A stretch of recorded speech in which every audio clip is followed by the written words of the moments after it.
Roni math জোনে স্বাগতম। আজকে আমরা দেখব প্রাথমিক বিদ্যালয়ের সহকারী শিক্ষক নিয়োগ পরীক্ষা 2020 সালে যেটা অনুষ্ঠিত হয়েছিল সেটা প্রথম ধাপের যে অঙ্কগুলো সেটা সমাধান। আমি চেষ্টা করবো এই অঙ্কগুলো অনেক যত্ন সহকারে আপনাদের বোঝানোর জন্য, যাতে করে আপনারা খুব অনায়াসে এগুলো ধরতে পারেন। আমার ক্লাসটা একটু লেন্দি হতে পারে, আমি ডিটেলস বিস্তারিত করানোর চেষ্টা করি, যাতে করে যারা অনেক দুর্বল আছেন তারাও যেন এই অঙ্কগুলো খুব সহজে বুঝতে পারেন, করতে পারেন, আয়ত্তে নিতে পারেন। সময় কত লাগতেছে সেটা পরে, প্রথমে অঙ্কটা বুঝতে হবে, শিখতে হবে। তো শুরু করা যাক। কোনো ক্ষুদ্রতম সংখ্যাকে 3, 5 ও 6 দ্বারা ভাগ করলে ভাগশেষ হবে 1। তাহলে আমি কোন ক্ষুদ্রতম সংখ্যাকে এই কাজটা করলে এটা হবে। ওকে, এখন দেখেন যে 3, 5, 6 এর আমি লসাগু বের করব। 3, 5, 6 লসাগু বের করব। এখানে দেখেন 3, 5, 6 প্রথমে 3 দিয়ে ভাগ করলে 3 একে 3, 5 জানা 5ই বসবে, 3 দুগুণে 6। তাহলে 5 দুগুণে 10, 3 10 30। 3 গুণন 5 গুণন 2 সমান কত? 30।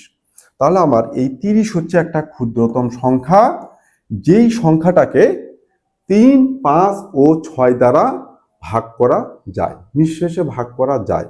এই ভাগশেষ থাকবে সেটা পরে, ওটাতে আসতেছি না। প্রথম কথা হলো 30 হচ্ছে সবচেয়ে ছোট একটা সংখ্যা, যেই সংখ্যাটাকে 3, 5 ও 6 দ্বারা ভাগ করা যায়, নিঃশেষে বিভাজ্য হয়। এখন দেখেন 60 একটা সংখ্যা নিতে পারি, সেটাও কিন্তু 3, 5, 6 দ্বারা ভাগ করা যায়, কিন্তু ওটা কিন্তু আমার ক্ষুদ্রতম সংখ্যা হলো না।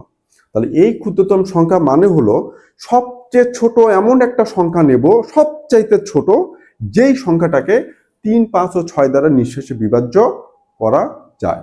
সেটা কত আসলো? 30। এখন দেখেন এই সংখ্যাটার সাথে যদি এখন আমাকে বলতেছে যে এই ক্ষুদ্রতম সংখ্যা এমন একটা ক্ষুদ্রতম সংখ্যা যেটাকে 3, 5, 6 দ্বারা ভাগ করলে ভাগশেষ কত থাকবে?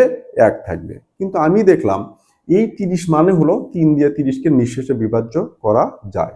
আমি দেখলাম 5 দিয়ে এই 30কে নিঃশেষে বিভাজ্য করা যায়। আমি দেখলাম 6 দিয়ে এই 30কে নিঃশেষে বিভাজ্য করা যায়। তাহলে ভাগশেষ 1 থাকবে। তো তখন কি হবে?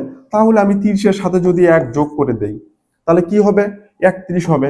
এখন দেখেন এই 31কে যদি আমি 3 দিয়ে ভাগ করি, ভাগশেষ কত হবে? 1। দেখেন 31 ভাগ 3, 3 দিয়ে 31কে যদি আমি ভাগ করি, 3 10 কত? 30। ভাগশেষ কত থাকলো? 1। আবার এই 31কে যদি আমি কত দিয়ে ভাগ করব? 5 দিয়ে ভাগ করব। দেখেন 31কে যদি 5 দিয়ে ভাগ করি, 5 6 30, ভাগশেষ কত? 1। আবার যদি আমি এই 31কে কত দিয়ে ভাগ করব? 6 দিয়ে, তাহলে কি হবে? 5 6 30, ভাগশেষ কত আসলো? 1। তার মানে আমার এই সংখ্যাটা হবে, এই যে লসাগু 30 বের করলাম তার সাথে 1 যোগ করলে কত? 31 না?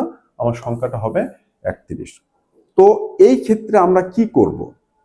যখন আমাকে বলা থাকবে কোনো একটি ক্ষুদ্রতম সংখ্যাকে এই 3, 5, 6 দ্বারা ভাগ করলে ভাগশেষ 1 হবে, আমি তখন বের করব ভাগশেষ 1 হবে না, নিঃশেষে বিভাজ্য হবে, সেটা আগে বের করব। সেটা কি হবে? সেটা হবে 3, 5, 6 এর লসাগু। 3, 5, 6 লসাগু কত? 30।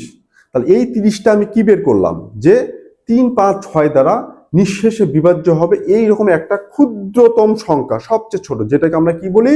লসাগু। তাহলে 3, 5, 6 যে লসাগু 30, এটা হলো সবচেয়ে ছোট সংখ্যা, যেই সংখ্যাটা 3, 5 ও 6 দ্বারা নিঃশেষে বিভাজ্য, মানে মিলে গেল। এখন যদি বলি ভাগশেষে 1 থাকবে, তাহলে এর সাথে 1 যোগ করে দেব, দিলে কি হবে? 31 হবে। সেটাকে এখন ভাগ করে দেখেন, প্রত্যেকটা ক্ষেত্রে 1 ভাগশেষ থাকতেছে। সো যখন আমাদের এরকম বলবে ভাগশেষে 1 2 3 4 যে কোনো কিছু থাকবে, যদি বলা থাকে, সাথে সাথে আমি এগুলোর আগে লসাগু বের করব। লসাগু মানে সবচেয়ে ক্ষুদ্রতম সংখ্যা বের করব, যেটাকে এই সংখ্যাগুলো দিয়ে নিঃশেষে বিভাজ্য হয়। করার পরে এখন যদি বলে ভাগশেষ 2 থাকবে, তাহলে ওই লসাগুর থেকে 2 বেশি হবে, যোগ 2। যদি বলে ভাগশেষ 3 থাকবে, যোগ 3। যদি বলে ভাগশেষ 10 থাকবে, যোগ 10। তাহলে এই যে এইভাবে ভাগ করে আমি বুঝিয়ে দিলাম। সো এই ধরনের অঙ্ক যখন থাকবে, খুব সহজেই 3, 5, 6 এর লসাগু বের করব, তার সাথে ভাগশেষ যেটা থাকবে সেটা যোগ করে দেবো, শেষ। তাহলে আমি সেই ক্ষুদ্রতম সংখ্যাটা পেয়ে যাব, যেটা 31। আশা করি বুঝাতে পেরেছি। যদি ভালো লাগে লাইক কমেন্ট শেয়ার দিয়ে পাশে থাকবেন, এবং আমার ফেসবুক পেজটা ফলো করবেন, এবং আমার ইউটিউব চ্যানেলটা সাবস্ক্রাইব করবেন। ধন্যবাদ।